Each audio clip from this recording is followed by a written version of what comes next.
Now on BBC Two, going to change the current episode of Inside Number 9. Prepare yourself for some surprises as Mack plays host in a new quiz show, 3x3, where anything can happen, including some adult themes.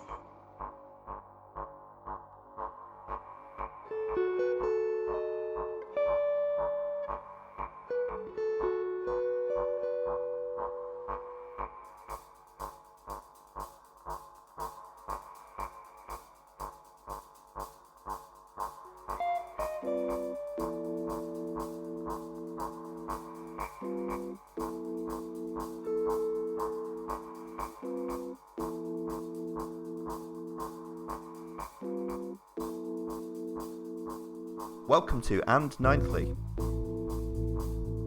an Inside Number 9 podcast. with your host, me, David. And me, John.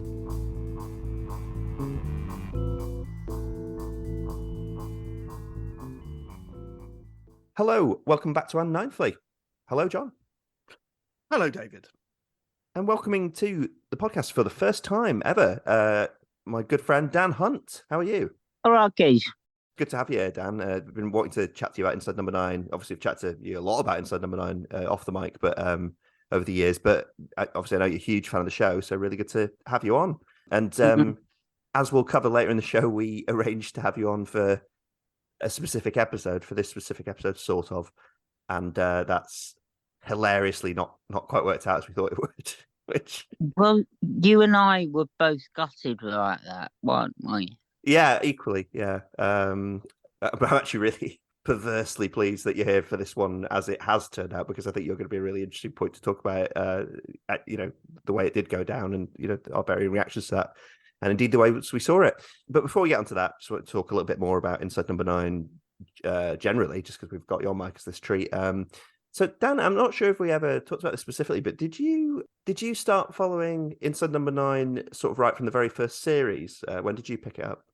Yeah, no, straight away, mate. Like it was just off the back of watching their previous work.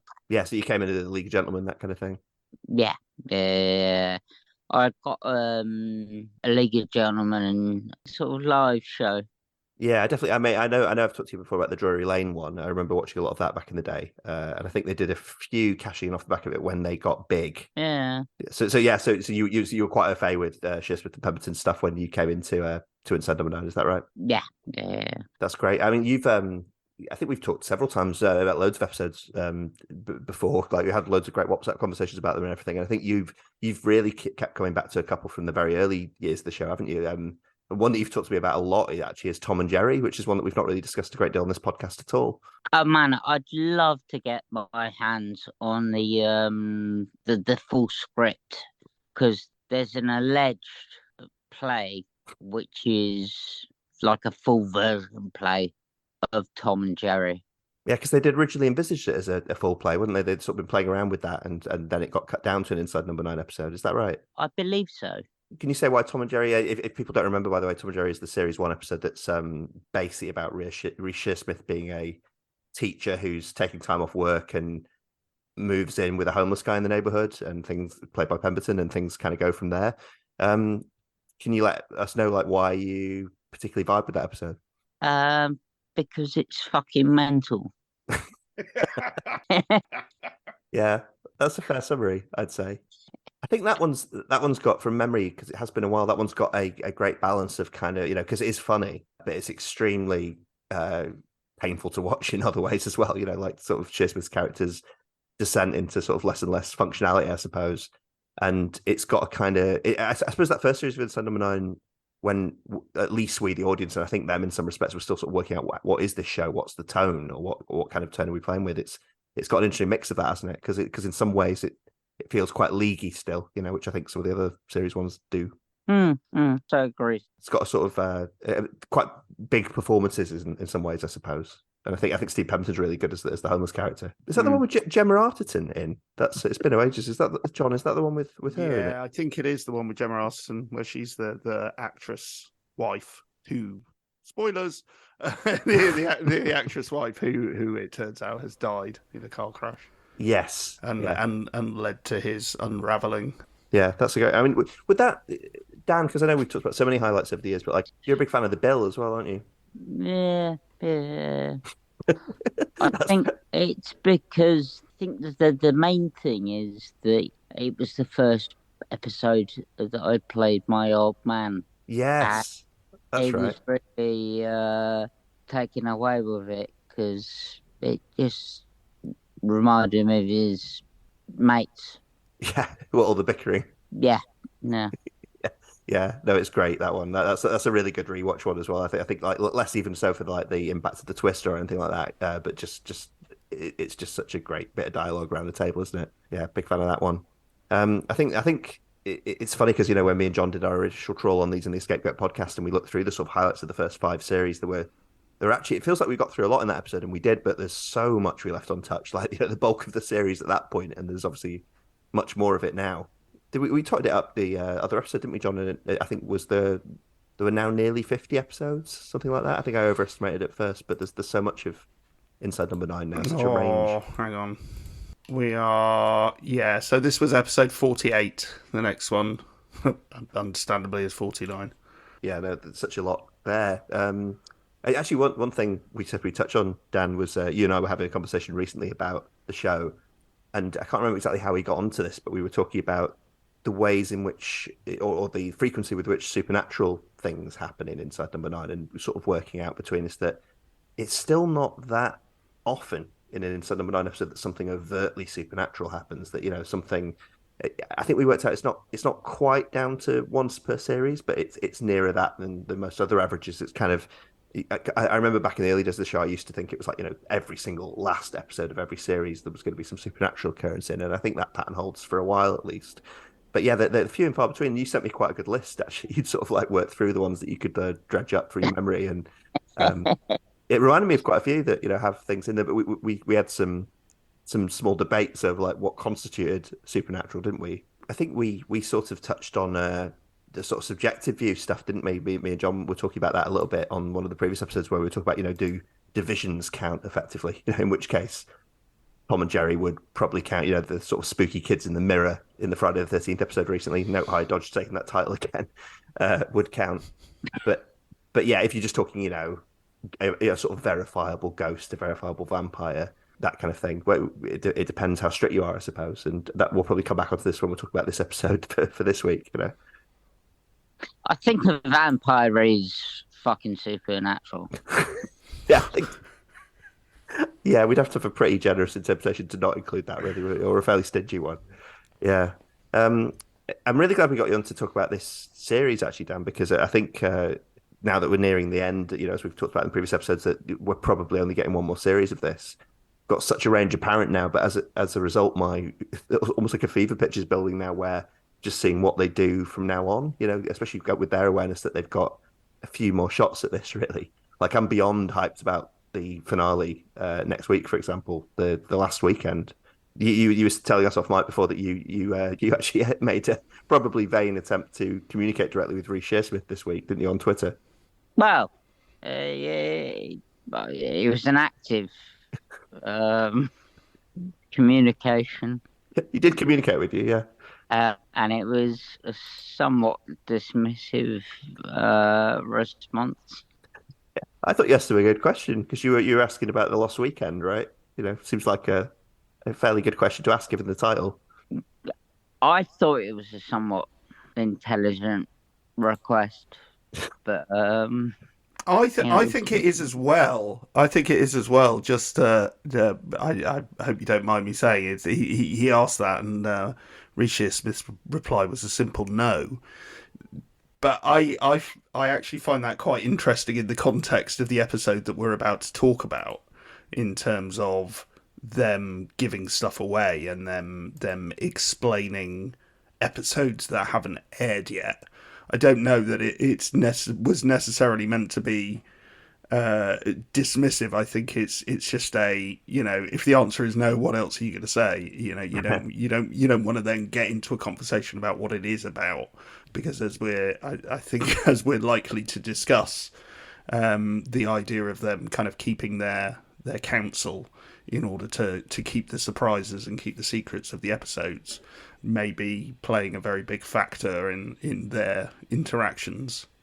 Yeah. I stay off Twitter generally. I should say so. What the fuck do I know? But yeah, it's kind of amazing that they go on Twitter to promote it whatsoever when the series are active, isn't it? Like I've seen Steve Pemberton just tweeting some sort of like trivia facts and like little promo giveaways and things like that, you know. And Shearsmith basically tends to do the more curmudgeonly version of that. But yeah, I mean, you know, I think we've kind of waited long enough, gentlemen. Let's get into talking about this week's episode, which has been quite the event in Inside Number 9 fandom, really, and kind of as, even though this is still a niche show, you know, albeit one that's sort of bedded in with the fan base, it has made a bit of an impact on the sort of wider, I suppose, sort of TV culture, at least in the UK. It's been in some of the mainstream press and everything. So we're going to be talking about Series 8, Episode 5, which was on the 18th of May, 2023, and nailed it for once. And this was the bus episode, right, Dan? Yes or no? Man, that really annoyed me. It annoyed me so much, man. I should just give a bit of background to this. So, you know, Dan, like us, is a big fan of Inside Number 9, and we'll get into this a little bit more, but Inside Number 9 fandom has had a bit of a kind of running gag, I guess, like conversation with the creators, you know, between fandom and the creators about, you know, I think it was a few years ago, wasn't it? Shearsmith and Pemberton started using the idea of an Inside Number 9 set on a bus as kind of like a dismissive as a bad idea for an episode, or at least an undeveloped and unfilled out view for an episode. So, you know, they'd characterize fans as going, set one on a bus, and they'd be like, okay, why? You know, what do you do with that? What happens? What's the twist? It's a number 9 bus. Like... Which is enough, right? You know? But then what the fuck happens? Yeah. Which is a good point as well, you know, and you know, I think we'll come back to Simon Says when we're talking about this kind of dialogue between creators and fans. In fact, we touched on it in the chat before this episode. But so before this series, this much must you know, they announced that they were doing an episode set on a bus, and they released some pretty cool looking promo clips, you know, like the shots of taken presumably during the filming of that episode with Pemberton, Shearsmith, and Robin Asquith, who's, you know, known for quite cheesy, quite dated sort of sex comedies largely during the 70s, you know, did some other stuff, but that's kind of largely what he's known for in British pop culture. And they made it clear that it was going to be an episode at least somewhat engaging with, again, equally dated British sitcoms like On the Buses and things like that, you know, and you know, probably going in a sinister direction, we can imagine, but essentially starting from that well. The other night on Thursday, they didn't do that. There was a continuity announcement, which, due to the magic of editing, I've dropped in at the start of this episode, which John was happy enough to source for me. And then something else happened. Can I just check? Because I know with me and John, the answer is no. But did any of us see this episode live? Were you actually watching live, Dan? Nah, I didn't know I watched it on the iPlayer. But yeah. I know what you're asking. Well, we all watched it on the iPlayer, then, but I certainly watched it. I think we watched it at similar times, Dan, because of when you messaged me. But I watched it. It's kind of annoying, really, because I was out, and I really wish I could come back an hour. All due respect to the person I was out with, I wish I could come back just an hour early, because I only missed it by about an hour. But when I saw the actual episode on iPlayer, it was apparent from it that it wasn't Inside Number 9, put it that way. It was grouped with the other episodes.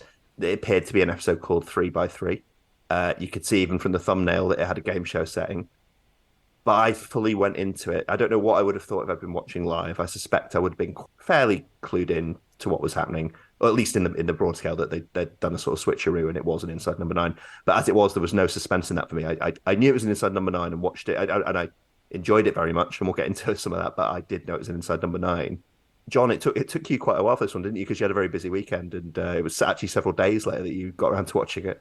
Yeah, it wasn't until kind of later on Sunday, I think I messaged you, was watching it, so I'd avoided it entirely, completely, and so I'd done the same as you, and I'd watched it on the iPlayer. So I guess one of the things to talk about here is that trick itself and how that trick is played on different people in different ways. So because we love Inside Number 9 and we do this, we'd already looked at, you know, the plot synopses and all the various blurbs that they'd already put out. And the one they put out for this was "Hold on tight. Wolfie, Pemberton, and Clark, Shearsmith, love their old bus, but not as much as the Dolly Bird nieces of the mysterious Mr. Cole, Robin Asquith." Now, because we because we all already knew this. Now, listen, I'm not going to claim something that didn't happen, but the use of the word Dolly Birds in that had struck something in me initially anyway, in terms of, oh, this is interesting. This is an interesting route for them to go down, just because of the language of that. A, having Robin Asquith in it. B, the publicity stills of them looking, very 70s. And the idea of there being Dolly Bird nieces that they were going to do an episode with. Something in me was like, I don't know what they're going to do here, because this could be iffy. But these guys clearly know what they're doing, so I believe that it's not going to be iffy. Now, the trick that they played on me is that when I went to the iPlayer and I saw that it was not that episode, I kind of went, oh my God, it must have got pulled. Yeah, they must have actually replaced the episode with a different episode due to a last minute pulling. Now, look, we've all seen this happen on television where because of events in the news, things get cancelled. Stuart Lee talks hilariously about his live show getting pulled because of the Queen dying, basically, and yet they were showing various other things that could be considered distasteful. So I was just very, very confused. I was very confused, and I will normally cease all contact when I'm watching, but I immediately messaged David and was like, hang on, what's happened? Have they genuinely pulled the other episode? So obviously I didn't have any of the context, so I really wanted to know what the continuity announcer had said. If not subject matter, did you think something like maybe Robin Asquith had passed away or something like that? I mean, I don't know why I'm laughing at that. That's an entirely plausible thing, isn't it? It turns out that he's entirely in on the joke, and I think I didn't go on Twitter, but I did see some of the news report where he, as soon as the episode started, he just tweeted a question mark. So Robin Asquith actually tweeted a question mark. So he's completely playing along with all of this. But obviously, if you were watching live, if you were tuning in for it, with hindsight, wonderful thing, obviously, we can now look at what the continuity announcer said, and it doesn't say a replacement. It says a change to the current episode of Inside Number 9.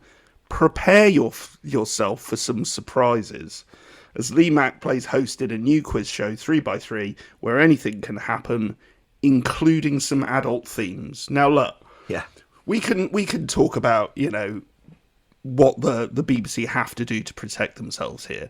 Obviously, they could not go full...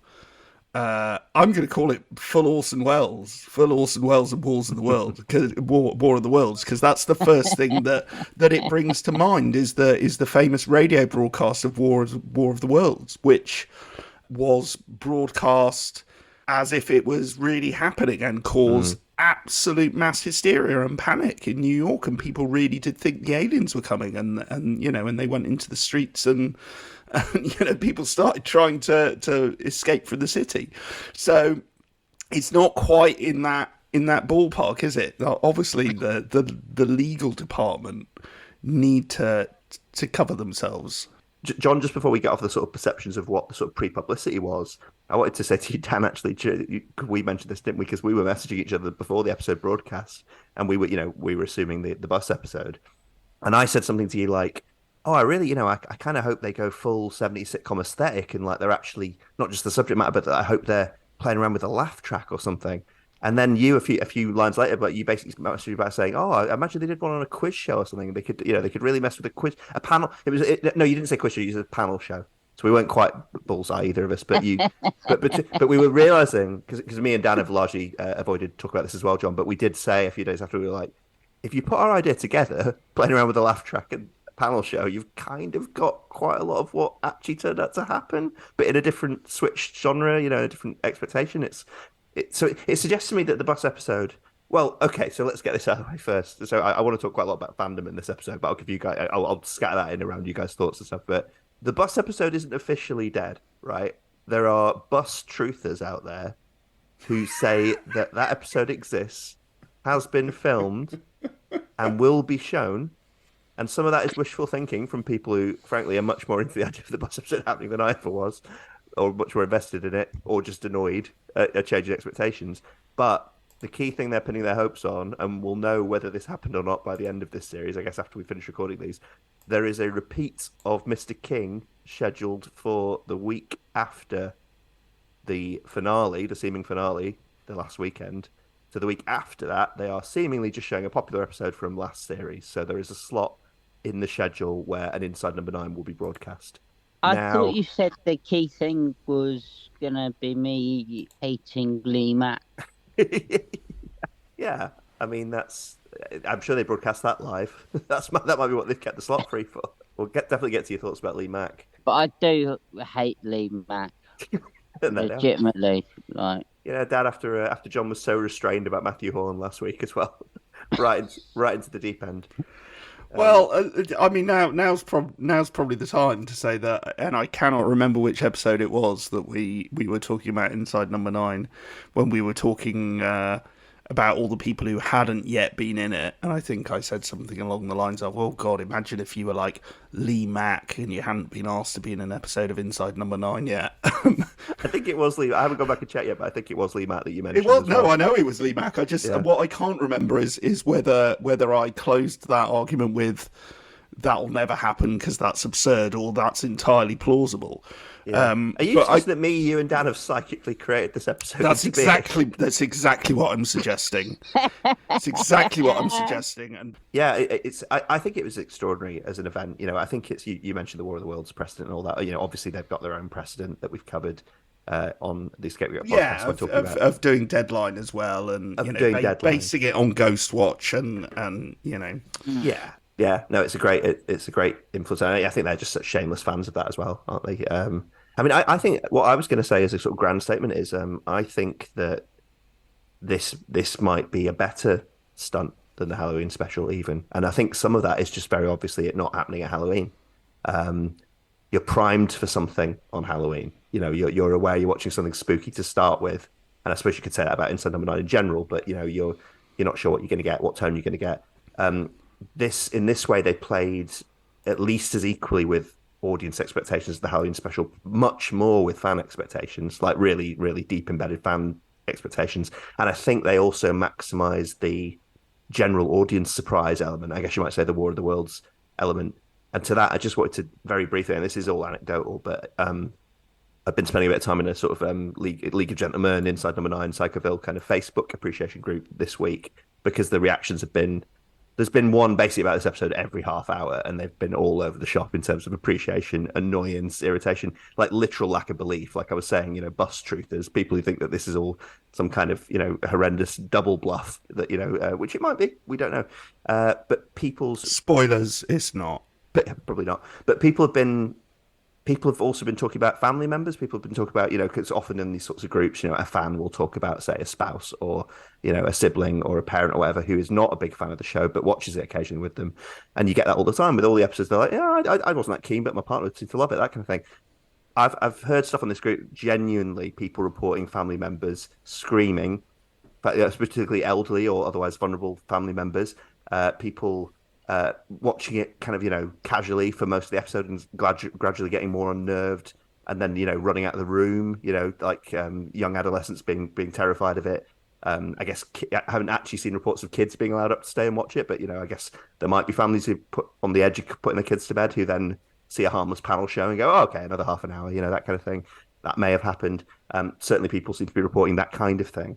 So I think maybe more so even than the Halloween episode. I know that'll be remembered, you know, fondly by a lot of people who caught it semi-accidentally, but I think this may have outdone it in terms of what they did. And I think we'll talk more when we talk about the episode more specifically about how the daytime panel show... I know there's a bit of a contradiction in a daytime panel show pilot or whatever this is presenting as being broadcast after the watershed, after 10, which I think is one of the things that arguably doesn't work about the conceit, I suppose, but is the only way they could really do it, realistically, I suppose. I mean, what do you think, Dan? Do you think this was a successful stunt the way they did it? I didn't see it live, and so I missed the whole bit where they fucked with, you know. But then they said Lee Mack, and then I immediately vomited. Well, I think let's talk a bit about Lee Mack, right? Because so a few production things that we'll talk about as we go through this, but this is just the first episode that doesn't have Reece Shearsmith or Steve Pemberton in it, and obviously, if you think about the kind of episode it is, that's partly or largely because their presence in it would shatter the illusion up front, right? In a way that they can sort of sneak in more in the Halloween episode. That the way in which they're in it is you accept them being in it at the start and the changes it makes allow that. Whereas this, if you saw them, you go, oh, okay, definitely an Inside Number 9. It's also got Lee Mack playing himself. For people who don't know, Lee Mack is a very well known, now extremely mainstream sort of game show host, and otherwise sort of light entertainment guy. Been on a ton of BBC panel shows, including Would I Lie to You for years and years and years and years, and is hosting 3x3. I can't even say that, by the way, but people claiming, I don't want to be the superior person about it, but people claiming that they didn't know this was an Inside Number 9 when they were hit up front by 3x3. I'm like, just say it out loud. I mean, sorry, I don't want to play that card, but I was just like, I think it's partly because I saw it on the iPlayer. It was alongside the other Inside Number 9s, and it said 3x3. So I was just like, well, arguably I had more time to think about it, but I don't know. So Lee Mack playing himself here. We were just saying the other day, weren't we, John, about the other the Friday the 13th episode that Dermot O'Leary in that one, wasn't it? Yeah. Yeah, having stars in it. And that's the first time having a celebrity playing themselves. And how that creates a different tone and sort of makes Inside Number 9, or at least that episode, a slightly different thing. Because it puts Inside Number 9 into our world, which, whatever it is, and those episodes exist in many different worlds where the paranormal can happen, for example, or time travel is possible, or anything. But I guess in terms of, fourth wall or acknowledging to the audience that, this is a television show that exists in the world in which you are watching the television show is kind of pulling back the curtain by having a celebrity in there, and by having, that's Lee Mack playing a quiz show presenter, as he often does on my television. Yeah, no, definitely. And I mean, I think it's I've read little bits and pieces about the production over the last few days, and one thing that I think Pemberton has been vocal about online since the episode aired is that Lee Mack was, I think, if not their first choice, then amongst their top choices. And the moment they got him in for this role, they got him involved with kind of rehearsals and workshopping it and stuff like that. And there's definitely, I think Pemberton again has said there's definitely some improvisation in this episode. So in terms of the episode dialogue, and in terms of the quiz show banter that the host does, and it's part of the episode, Lee Mack has made up some of that, basically. Lee Mack made up the sort of stuff on the spot when interacting with the guests that he would say in any daytime quiz show. So some of that is authentic, if you like, even though they're using actors, they're putting them through as guests onto this sort of format of the show, to an extent, at least. Did you not think this episode's production was a bit overdone now? Oh, Dan put this to be a message today, John. I want to hear your thoughts on this, because I've got a thought on this, but what did you think? Like, John, I know you've done some work in shooting stuff. Yeah, I have. So in what sense? What's the sticking point? It didn't look like a regular quiz show. You know what? I can actually answer this, and it's a technical answer, and it's because they did it all in green screen. Because to build a set for a quiz show is incredibly expensive, but if you build a set for a quiz show, it pays you back because you expect it to be long running. So there was actually an article in a TV industry, or on a TV industry website that I saw from a couple of days ago, where the producers basically came up with this cheat, essentially. So the characters were all just stood in front of a green screen. They had the buzzers and nothing else. And this is why I know what you're saying. This is why it doesn't quite look right. You can tell that something's off. But basically, it not enough for you to question that you're watching an actual being broadcast TV show. And it's, financially and logistically, the only way they could do it would be green screen rather than building an entire quiz show studio set. So I think that's what you're picking up on. Yeah. Yeah, it's funny. I was really glad you brought that up, Dan, because I think, did you say overdone? It looked overdone because I thought it looked sort of because of that, and it was interesting to read up about that, and I completely get why they had to do it like that. I thought it looked kind of underdone in a way that probably I don't watch enough daytime TV shows and stuff, but I didn't think it looked quite up to par, and I think that and that kicked in from a fairly early part of the episode. I think it's the kind of thing you're used to seeing on sketch shows and stuff when they're trying to do pastiches of that, particularly probably in the last sort of 10 years where it's become easy to do that kind of thing. Back to the noughties as well, that kind of simulation thing when you want to get the vibe of something, but you can't quite afford to get it all right, and I think that kicked in for me within the first few minutes of the episode. Can I tell you what I think the biggest problem is, or the biggest hint that what we're seeing is not what's actually happening? I think it's the font. I think it's the font they use for 3x3, and it's the font they use for the board. That is a horrible-looking font that no serious graphic designer who has been asked to design a quiz show would use. Do you know what I mean? It's got the weird kind of... It's a serif, but it's really blocky, and it's all over the place. And I think it's the font, and I think that's a genuinely conscious choice to make it look a little bit too cartoony, along with all the other little clues that they're going to drop in along the way. Yeah, that's Does that come up to sort of what you were thinking about it, Dan? Did that sort of did that to an extent puncture your enjoyment of the episode? It just didn't look like a genuine game show, in my opinion. I wonder, I'm trying to think of any way in which they could cut over that, and I'm just thinking one way in which they could have really messed with a segment of the audience would be film it on like a stripped down, disguised actual game show set, and then it would be regular viewers of that show would be like, hang on, like gradually throughout the show they'd be like, this is reminding me of something, like this layout seems very familiar. No actual game show, though, would let someone from Inside Number 9 go on them and say, can we just do a game show when someone gets murdered at the end? Yeah, you're probably right there. Yeah, the association would not be great for the brand, I suppose. Yeah, I think there's a question here about the event and about the trick that they pulled. I haven't said this yet, so I'm going to lay my cards right on the table. I absolutely loved it. It's the most excited I've been by an episode of Inside Number 9 for a while now.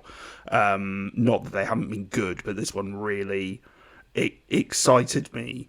And obviously, I didn't come to it with the sense of, an episode of Inside Number 9 has been replaced by this quiz show with Mack hosting it, because I do think, yes, look, I'm not going to dispute there may have been people who were entirely duped by that and were shocked at the ending of it and were duped into thinking that they were watching a real game show instead of an episode of Inside Number 9 if they saw it live. But like I say, if you did watch it from the top, then you had enough explanation there that, it's going to contain adult themes. They don't say, instead of showing Inside Number 9, we're showing this game show.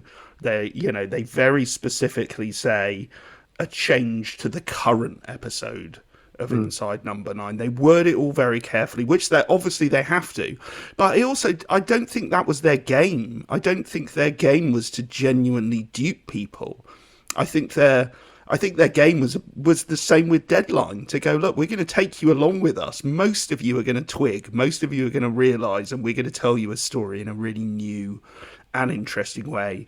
And obviously, in with we're now in the days of streaming, etc. So there is no doubt about it. If you go to the iPlayer, it says, Inside Number 9, Episode 5, 3x3. So it was exactly the same. Now, the only way that I got duped was because I did believe that Hold On Tight was a real episode, and I then started to question why this episode had been aired instead of the episode of Hold On Tight.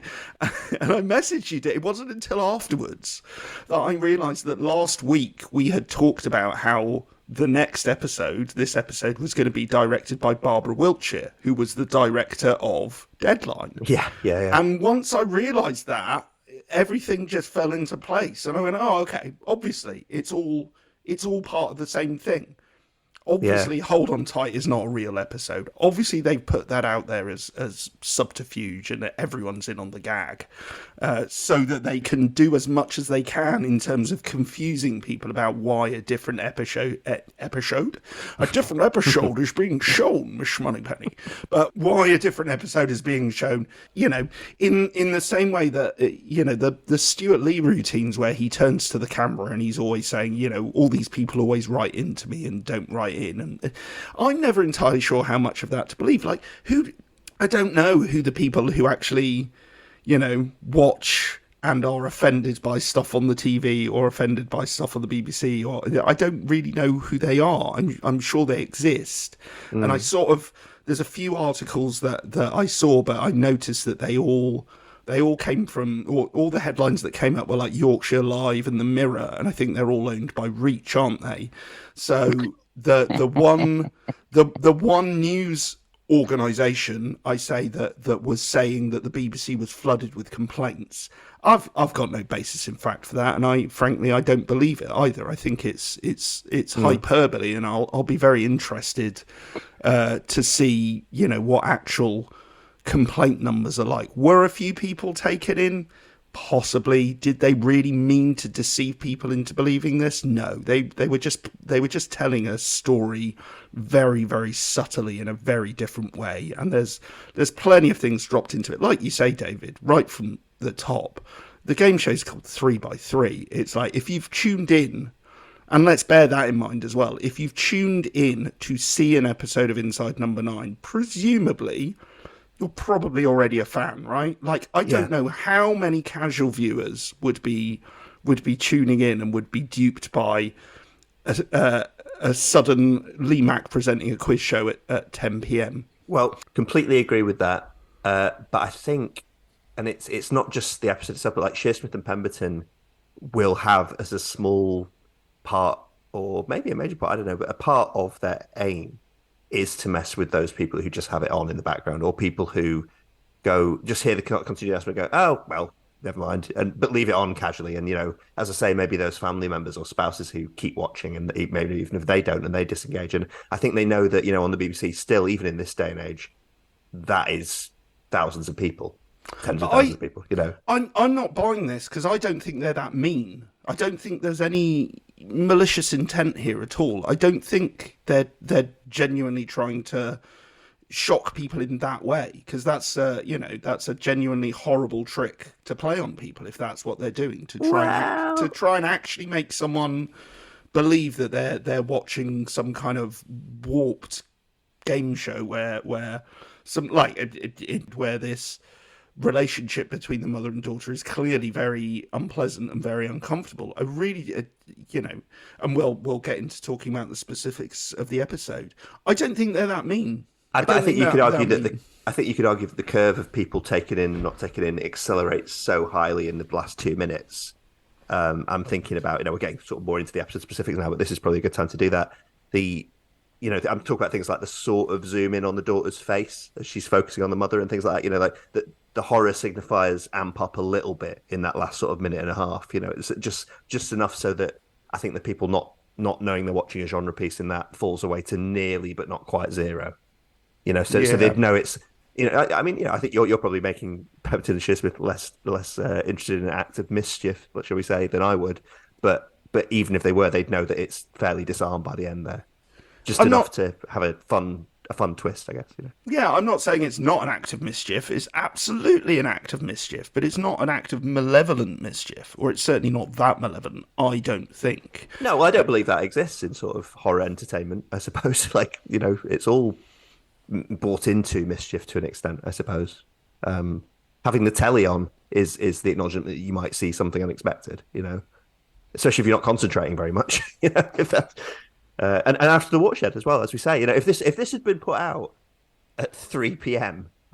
one day, on a Sunday afternoon or something, now that would be an event. That would be that would do it. That would blow it all wide open. And let's hope that's when the repeats go out, and potentially end their careers. Yeah, probably. I mean, you both get sectioned if that was the case. Yeah, which they don't seem to have an active interest in being. Yeah, I've got. Can I just throw a little thing here that I did find. I did find that there is a sort of running gag about on the buses where apparently someone asked Peter Capaldi what he was going to do after Doctor Who, and he said to a journalist that he was going to do a remake with Stephen Moffat of On the Buses because he thought he had a Blakey in him. Yeah. And then someone asked Stephen Moffat, and Stephen Moffat went, "Yeah, I'm going to go along with this gag." And he said, "Yeah, after I finish on Sherlock, I'm going to do a On the Buses reboot." So there does appear to be this kind of in-joke.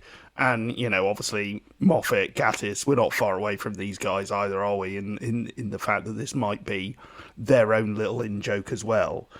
And the other thing, I found an interview on Chortle that goes back to before the series aired, and they asked Reece Shearsmith if he was looking forward to, giving us some surprises. And he says, "The idea of doing the bus episode was almost like a fan joke that we should do. People always give us ideas for number 9s, and the most obvious one you can probably think of is a number 9 bus. We'd had it a lot and thought we'd go ahead with it. That'll be a fun one for people to get their head around when they finally see it." Again, the wording of that is absolutely, it's all intentional that they kind of thought, okay, we're going to pretend we're giving the people what they want, the bus episode, but we're going to add this extra layer. He mentioned it on the podcast with Richard Herring, was it? The Richard Herring show? Richard Herring, yeah. Oh, I think you sent me that episode, Dan. Yeah, I remember that. Yeah, he did go into that a bit, didn't he? And again, couching it in sort of frustration at the fan base and everything like that. But yeah, and they've played along with this, and there is a part of me while we're still talking about the spectacle of it. There is a part of me that does think that's a bit mean. If people are always coming up to you, if anything's mean about it, it's that their fans are suggesting episodes to them, and they've gone like, okay, we'll give you what you want, but then actually we're not going to give you what you want at all because we don't think that's a very good idea. Well, I think his big thing on the Richard Herring podcast was him saying it's a great bit to suggest, but then what the fuck happens? Yeah. It is, and I think this speaks to something we've talked about before, and I think they've confirmed in interviews as well, is that the number 9 element of it is a stroke of genius, as I've said before, but it's almost the last thing that needs to fall into place. It's like it's really easy to retrofit a number 9 scenario onto whatever idea you've come up with. So I think maybe the frustration here might have been that people were giving them the number 9, but they weren't giving them. That's just not how it works. If you've got no plot and no synopsis, then the number 9 is irrelevant. It's never been about the situation. It's never been about the location. They've always used that as a way to tie the series together. Yeah, and a way to make an anthology show that is consistent, where they can frankly do anything. We talked about this before, where it's, if you can have a number 9 pew, Like, that's clearly, okay, we want to tell this story about the bones of St. Nicholas and the supernatural time jumps and etc., etc. How are we going to get them into a church? Fuck it, we'll just stick a number 9 on a pew. So people coming up to them and saying, you should set one on a number 9 bus, I just don't think it's... I don't think it's necessarily that they think it's a bad idea, and they may have ended up doing it themselves if they had a really good idea for a bus episode. Yeah, well, it's the artists / craftspeople mocking the uninitiated ignorance about the craft involved a bit, isn't it?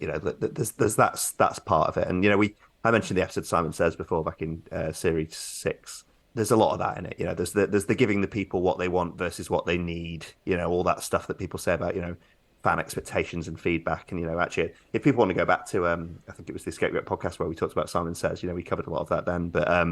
Yeah, it's definitely there. It's there. It's a playing around with the audience. It's a tweaking their nose at the very least. And as I say, it's I think of all the episodes they've done so far, this does a lot for initiated fans and a lot for the casual viewer, but it's doing almost entirely different things, or it's playing with different elements of expectation. I'm just aware that in the last half hour of this episode, we should get more into talk about the episode itself a little bit.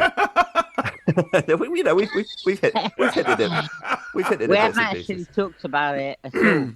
Yeah, I've got no notes. I've got nothing to say. It's, I doubt that's true. Well, you know what? Actually, Dan, do you remember when you thought that something, like leaving this format aside and everything, when you thought that something specifically was off with the Oakwood family in the episode? Do you remember when they clued you into that? I think for me, it was almost certainly the question about the Witchfinder General. Oh yeah. That was intriguing. It was intriguing. Now, I've got something to say about that. You'll be unsurprised because they wrong-footed me in a different way. Now, weirdly, I tell you what that reminded me of. That reminded me of, I don't know if you've seen the film Starter for 10, based on the David Nichols book. Is that the one with it's all about Uni Challenge and it's so got James McAvoy? So James McAvoy is on a university challenge team, and in order to win, he steals the answers, and they get to the end of this amazing round where he's come up with all of the answers, and he basically answers a question before the question is properly answered. And Bamba Gascoigne turns to him and say, yes, and how could you know that? And they suddenly have to stop the recording and it all comes out. And who is Bamba Gascoigne played by in that film? Mark Gatiss. No way. That's a good find. I do remember watching that film, but I didn't remember that plot point. That's all that Gatiss was in it. So actually, they wrong-footed me because I had in my head, and also this comes down to the coughing major and Who Wants to Be a Millionaire. Now I thought they were going to go in a completely different direction because something is obviously up with Catherine. She's answering questions before they've been answered, so something's going on. And I was waiting for one of the other teams to kind of start making it really uncomfortable and picking up on it. And I was waiting for one of the other teams to go, hang on, what's going on here? What's going on here? You're clearly cheating. You're clearly you've either got an earpiece in your ear or someone is giving you the answers. And I thought that was one of the directions that they were possibly going to go in, is that it was going to end in this antagonism between the teams because this girl is clearly cheating at this point. But that didn't tip me off to anything supernatural. And on the second watch, I feel slightly foolish for that because there's clues all the way along. Yeah, no, I think I probably in my head, again, it's that Witchfinder clue that she answers just before it. We should nod as well at the fact that, of course, Reece Shearsmith was playing the Witchfinder General in another show quite recently. In Witchfinder, yeah, and also you've got the Trial of Elizabeth Gadge, obviously, being an early episode. Yeah, and obviously, given what we find out later about Catherine, this is Saskia Wakefield's character. She's playing Catherine Oakwood in this show. The theme of sort of, witchcraft is a nice moment to introduce that. I think I probably thought it was something to do with a crooked game show as well, John. I kind of thought, they were introducing something was wrong or crooked about this, and Lee Mack would be either in on it or embarrassed by finding that out, or, it would be that kind of backstage thing. I'd like to say as well, just quickly, I know we're talking more about the content than the format, but they are inextricable. There are other ways to do this episode that would be, a game show, but would be behind the scenes of a game show, that would be like the sort of what am I saying, like the Larry Sanders Show, basically, where Lee Mack is fronting the show, but then they keep running off to the side, or something like This Time with Alan Partridge, where they kind of do that, don't they? Some of it is the show as the audience would see it, some of it is stuff that the audience would never see. Again, all that would break the illusion that they're going for, but that would be other ways to do it. The fact that they don't do that, obviously, we've talked about why they've made that choice. But yeah, that moment was great because, as you say, it could go any number of ways. I want to actually go something about the plot, I guess, and I'm not sure I don't think it's that important. But what do you think this episode implies is happening with the father, with the Oakwood father? Any thoughts on that? Do you think there's something Freudian going on with it, or do you mean? Do you mean in the terms that is he also in some way abusing Catherine? Well, Freud had some fucked up views. He did, yeah. I was just wondering, because he obviously exits the show relatively early on, and he seems to be playing a fairly harmless, very milquetoast kind of guy who, doesn't even seem to have strong opinions about cricket, which is apparently his hobby. Cricket comes back, obviously, in some of the questions and everything like that after he's exited the stage. The way in which they play around with the freezing mechanism, in which family members get frozen out. And also optionally brought in. Yeah, so they can sort of choose who's most important to their sort of, their joint effort as they go on. The way that Catherine and her mother choose, Catherine chooses to bring her mother back, and then they together choose not to bring him back.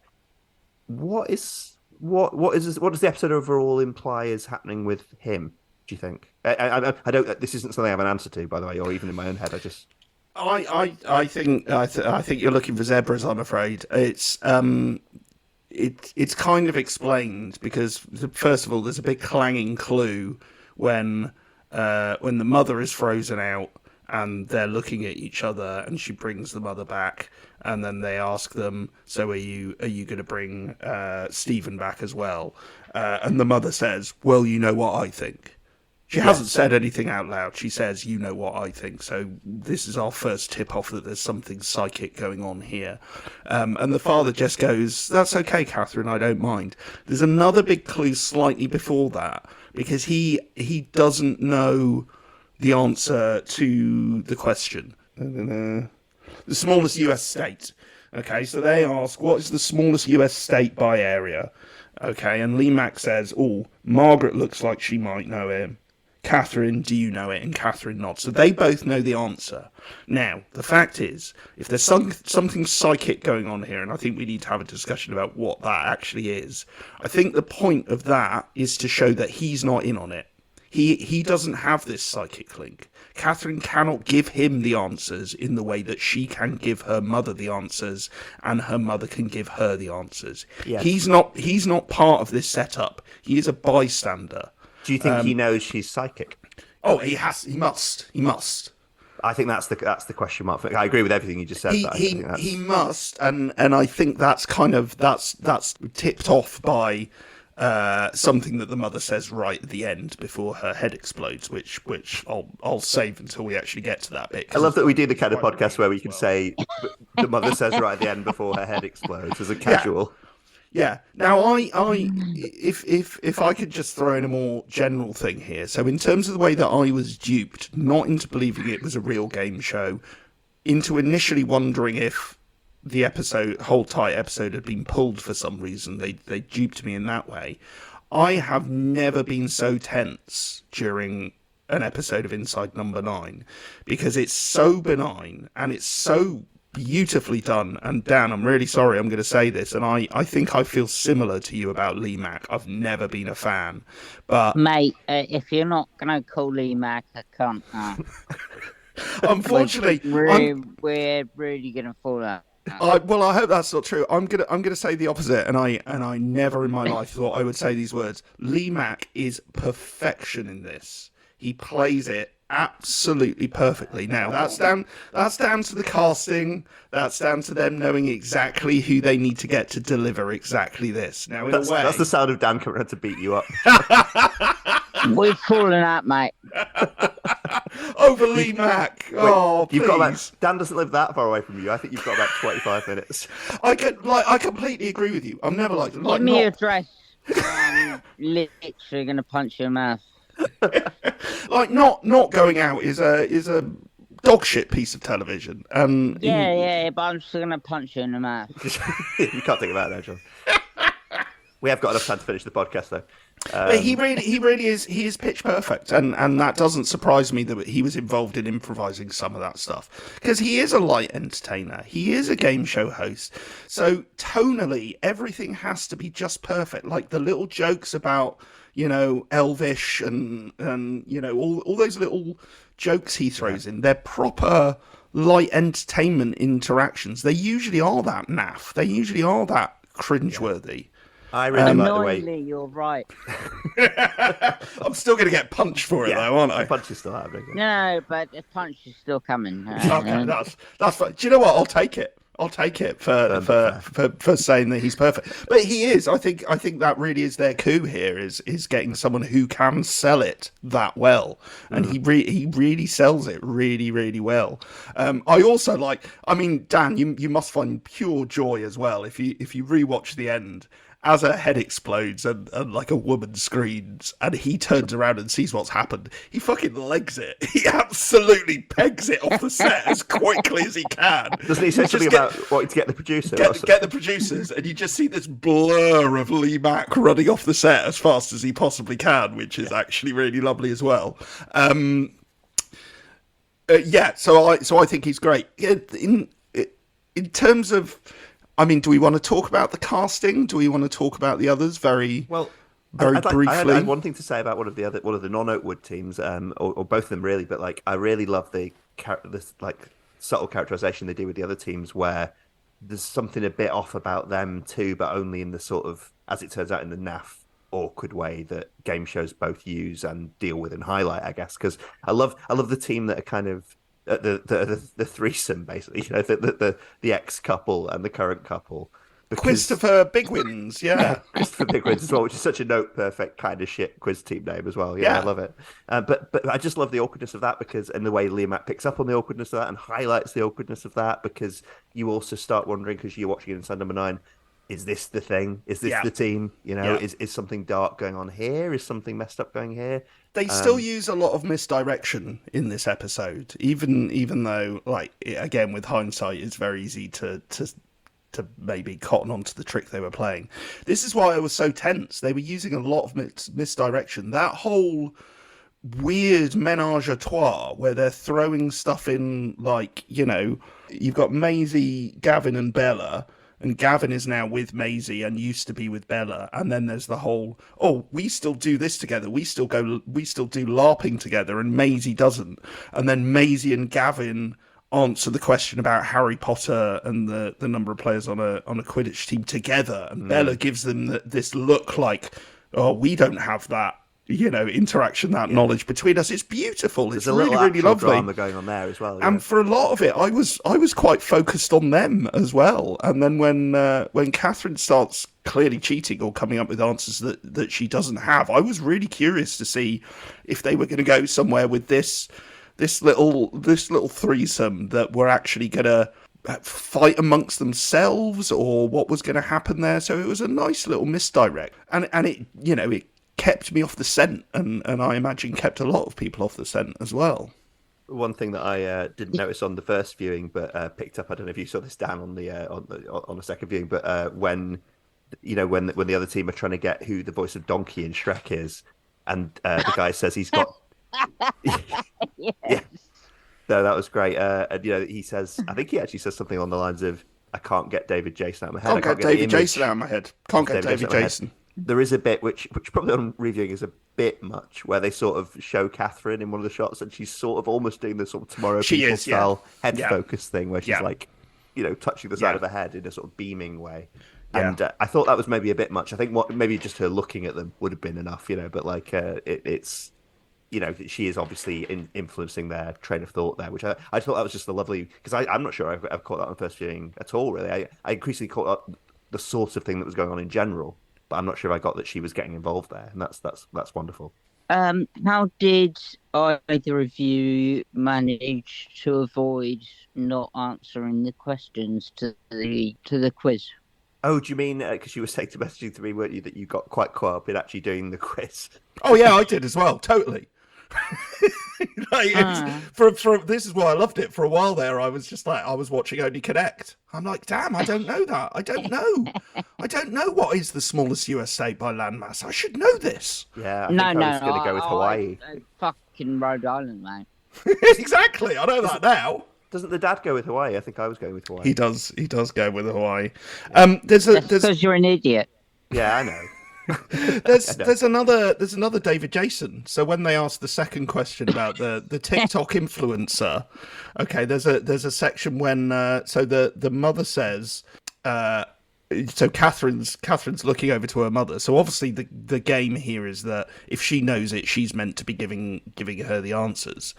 And the mum says, I can't get David Jason out of my head. Why would he be in there? And there's this little glance, like she knows that Catherine has put David Jason in their head before to steer them away from the right answer. And now she's doing it to her. And now Catherine's doing it to her mother. And her mother is basically going, what the fuck are you doing? Why have you put David Jason in my head? Because I know that's not the answer. So why aren't you giving me the right answer? That's a great dark return of that, isn't it? Because the power balance is starting to shift a little bit, or a lot, as it turns out. I loved also the bit where, the mother makes a few mistakes. What I really love about the mother character is she's a villain. Given what little we learn about her in this episode, for definite, she's probably one of the most villainous characters of Inside Number 9 that we've met. Not necessarily, come on! Not necessarily saying she deserves Shut up! That's the most hyperbolic thing I've ever heard you say. We don't know a lot about Catherine's living situation, right? Okay, except that it's in a basement. So more than to have and to hold, which incidentally, the basement is obviously reminiscent of. Yeah, no, definitely. I mean, definitely. You know what? I think I let one thing I let steer me was that the actress playing the mother in it is a little bit reminiscent of Liz Truss. I think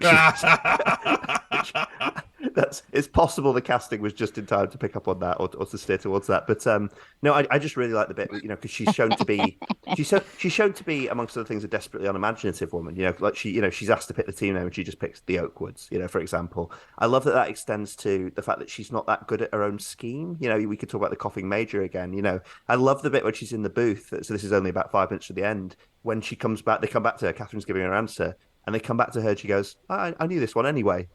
Which is, as in, I didn't need Catherine to feed me the answer, is what she means by that. But she's saying that out loud. She's saying that in a way that, if, obviously no one would expect that this was what was happening. But if anyone was looking for signs of something, they'd pick up on that on the re-record, on the rewatch. So yeah, I just love that she doesn't seem like she's meant to be a sort of a scientist, isn't she? Like a neuroscientist.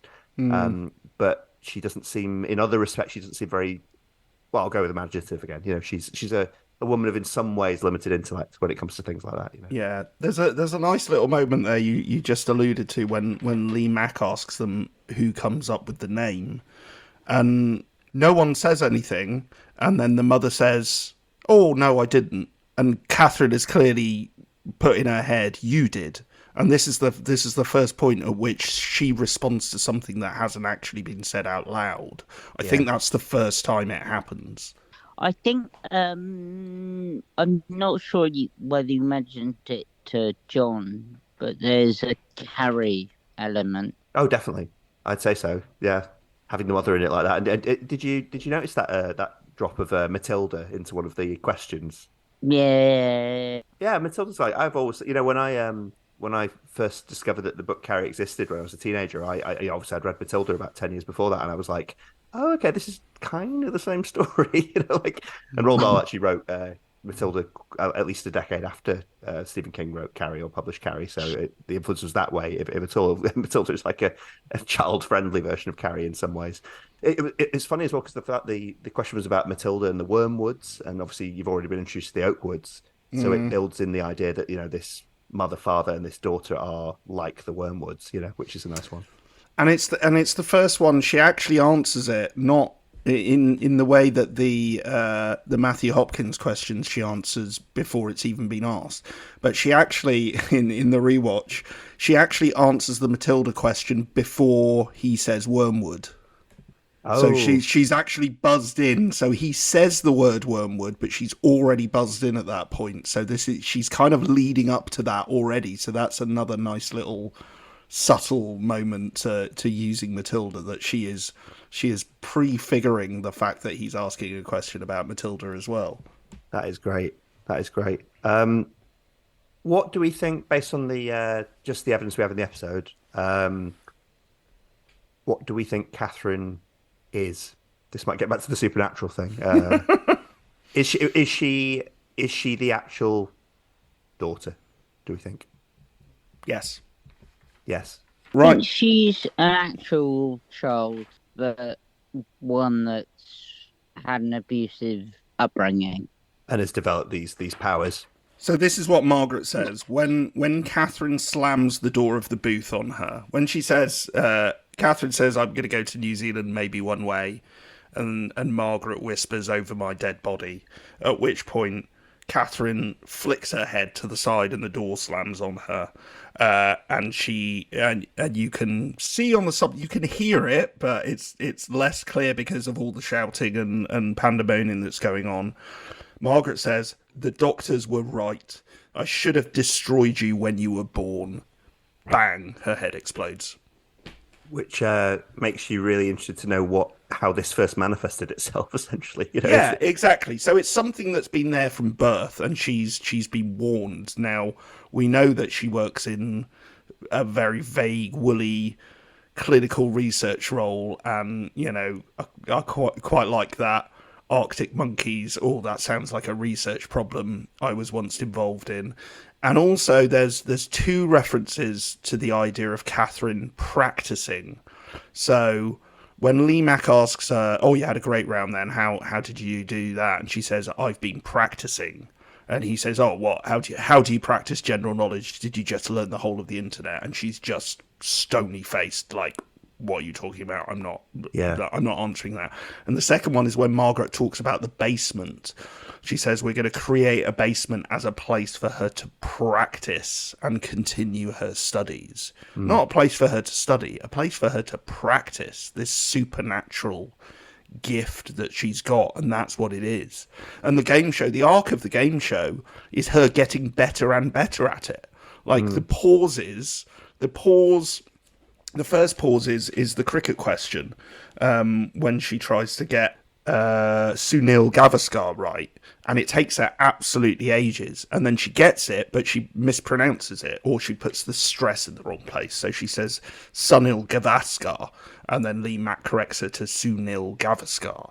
That reminds me of the thing I think I encountered several times at university when I was in tutorial groups, where I had to say a word out loud suddenly that I'd only ever seen written down. Uniq. Yeah. Hyperbole.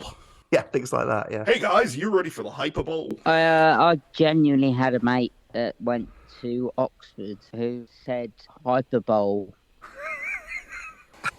So, there's a more general question here, which is how she's getting those answers for me. Is she reading Lee Mack's mind to get the answers? Well, I wondered this because some of the fan groups and stuff were speculating that, you know, she's reading her off-screen at this stage father's mind to get the cricket answer, right? But surely if she can read Lee Mack's mind at all, she's just... The path of least resistance is to read his mind for every question, right? Yeah. So, but they seem to be hinting... I mean, why put the father down as a cricket fan if that isn't going to come up? I suppose apart from just this frustration, if you still take it at face value of, oh no, they've got rid of the dad, he could have answered that one. I think it's that. Oh, John, talking about some of the answers that they're given, by the way, do you want to acknowledge for Q, by the way? I do want to acknowledge Furky. Now listen. First of all, that just utterly delighted me.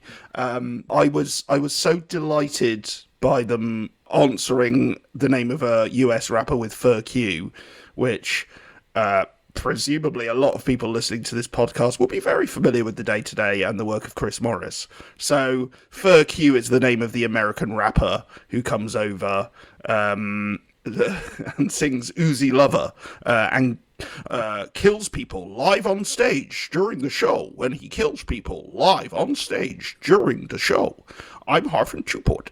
And also, one of the people he'll be doing the killing to when he comes over is Mark Goodyear. So that's Furq. Now, I let that get in the way because, I mean, these guys have made a cooked and bombed reference at the beginning of, what is it, season 6 that they make that reference at the beginning. So clearly, like, they know they're British comedy. Like, these guys obviously know the work of the Day Today and Chris Morris. So it's not a coincidence, but I let it get in the way of the fact that Catherine may very well be putting into her mum's head, fuck you. Mm-hmm. Yeah. Fuck you. She is actually saying to her, I'm not giving you the answer to this. I know the answer to this, and you know what? We're gonna bottle the jackpot, and we're just gonna walk away with £1,500, and it's gonna be mine, and I'm gonna use it to go to New Zealand. So fuck you. At which point Margaret then says, "Fuck you, FURQ." Yeah. So it's kind of working on two levels, basically. I actually like the a melding of those two views, John. I like the in-universe explanation that somehow Catherine is a day-to-day fan. Like the one DVD they threw down in the basement for all those years. There's a point about that last question as well, that Catherine is getting smarter and Catherine is playing the game, that they're both playing. You're absolutely right that the mother's kind of not that good at this. So when she's got the Charlie D'Amelio one, now this is what's interesting. So Catherine says Charlie D'Amelio, and Lee Mack says something like, "Oh, I'm surprised I don't even know who she is." And Catherine goes, "Oh, I thought it was a man." So, like, she's obviously she's getting the knowledge from somewhere without any of the context.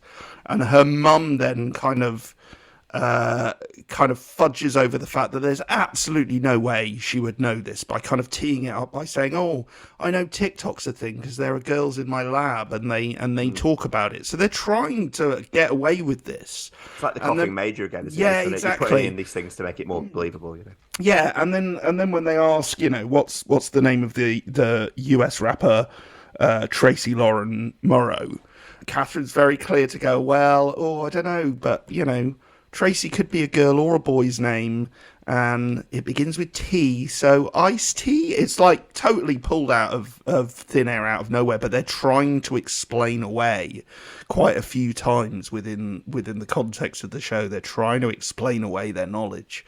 So they are trying to get away with this, and it does beg the question what the end game here is, whether this is genuinely them trying to use Catherine's skill to make money. I think there's a very strong argument here that says this is incredibly mercenary. Yeah. That the mother is trying to use them to win money, and they feel like this is the right way to do it. But she blows it completely, because she says, if we win, we're gonna convert the basement.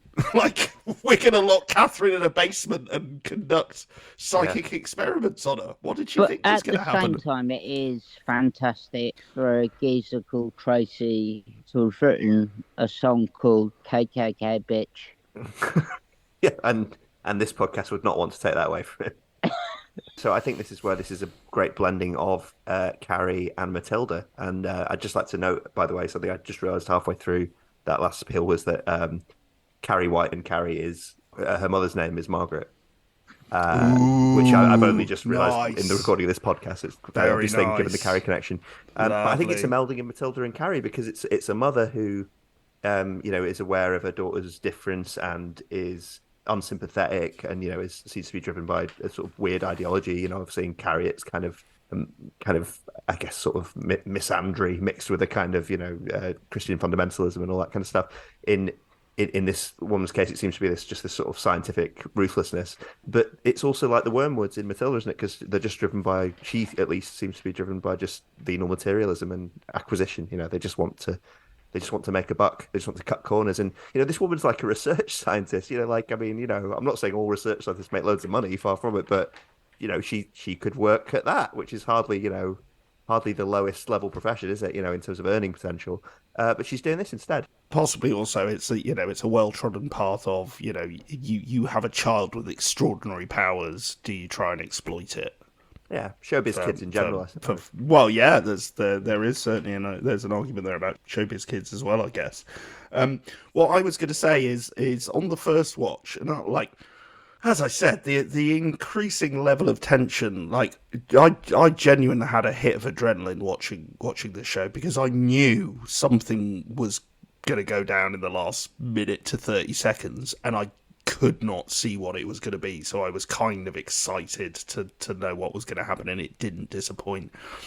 I physically had to stop myself from pausing it and rewinding it when for a second you see Catherine get a nosebleed and wipe it away, ever so small, and I was like, did she just? I have to just watch this. I have to just let them tell me the story as they've intended, rather than immediately start rewinding this episode so I can check out whether she's just been given a nosebleed. And she's effectively, at that point, she's kind of locked in a psychic battle with her mother.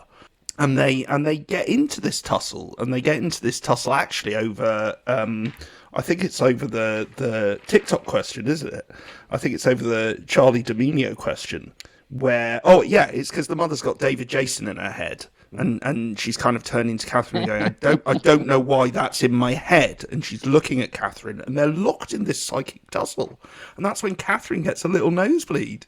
So there's, I don't know if there's something two-way going on here as well. Right, suggestion there that her mother has at least pushback powers or something. Yeah. A milder version of what she has, or a version of hers that Catherine's outgrown, I guess, as she's got older, Did both of you immediately think, though, I want to hear a bit of Shrek with David Jason? Always.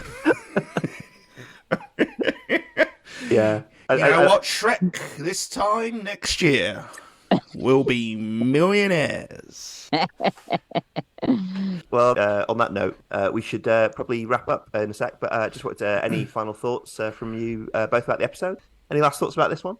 I've got a couple of final thoughts for you, David. Thank you for asking. Yeah. So first of all, you've missed a glaring one here, and I can't believe you've done this.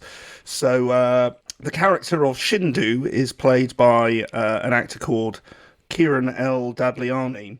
Kieran L. Dadliani, as well as playing Dr. Ganatra in 4 episodes of Coronation Street, is also in the Doctor Who episode Smile as Kezia. Oh, nice.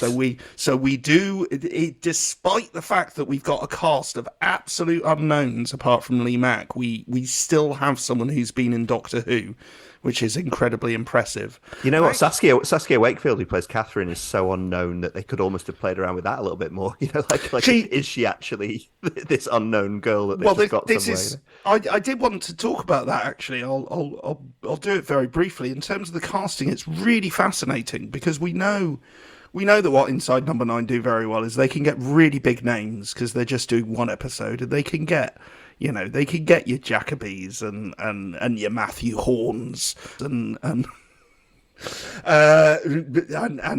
actually good actors as well. But they've obviously, like, the casting director, the brief for the casting director must have been like, we need you to find absolute unknowns. No one can be tipped off. If anyone recognizes one of these actors, like, the thing falls apart, basically.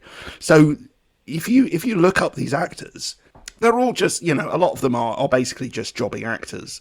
But also, so the girl who plays Maisie, Tianya Amayo, as far as I can see, has pretty much just was performing with the National Youth Theatre like 2 years ago. So is very much at the beginning of their career.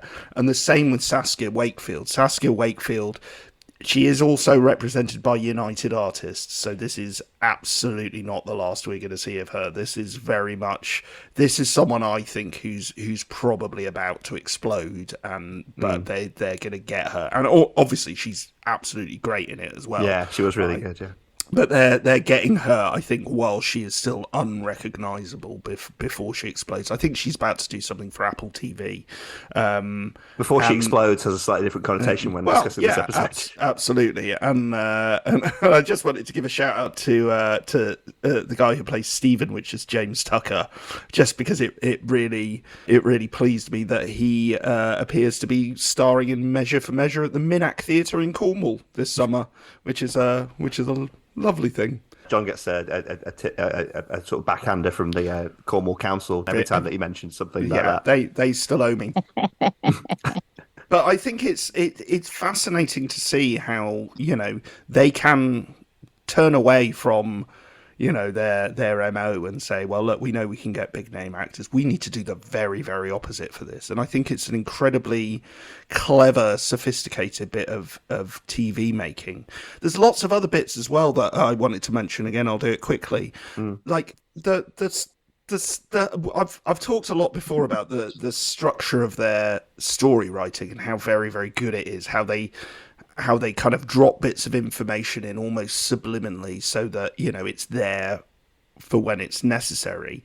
And again, they still have that. So the fact that it's the first team, the fact that it's the three tenors. So the fact that it's Sunil from the three tenors that gets frozen first. So they introduce the concept of freezing and unfreezing so that we understand the concept of the game before we go to the Oakwoods, and we then understand, because they're both frozen out, that she's going to have to make a choice. And the mother says very specifically, like, because it leaves them with £100. Once she's unfrozen the mother, they've only got £100. If they unfreeze the dad as well, they've got nothing.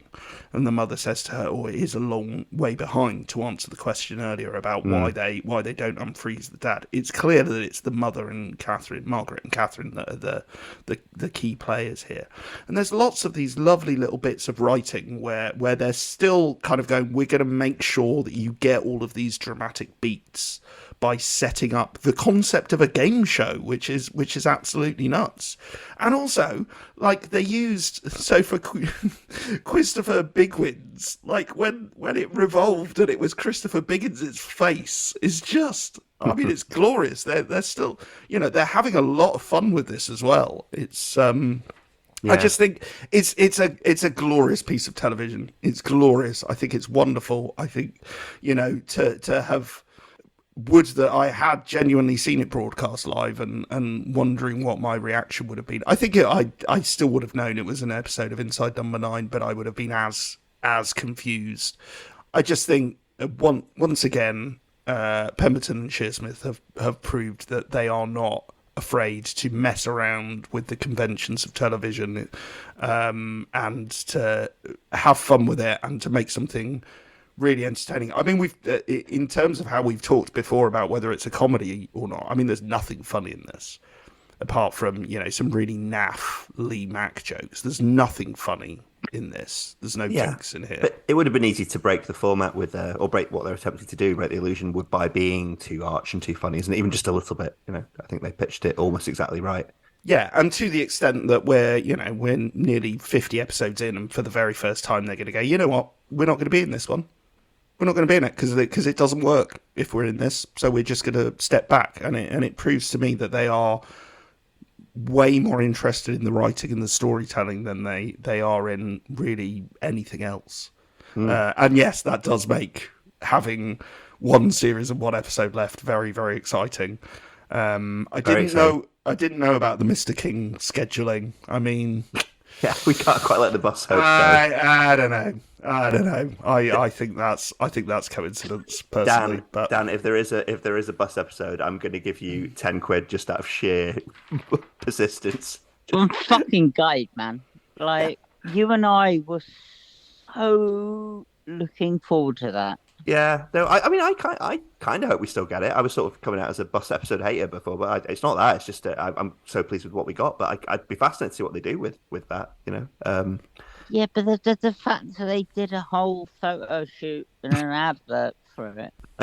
Well, they had to. This is how deep they were willing to go with the joke, and like I said before, I think it only works because of the fake episode that they'd set up being about, two old men chasing dolly birds on the buses. And that's definitely where my head went, was like, oh, this got pulled because it was, too controversial or not woke enough. So, and this is why they've pulled it.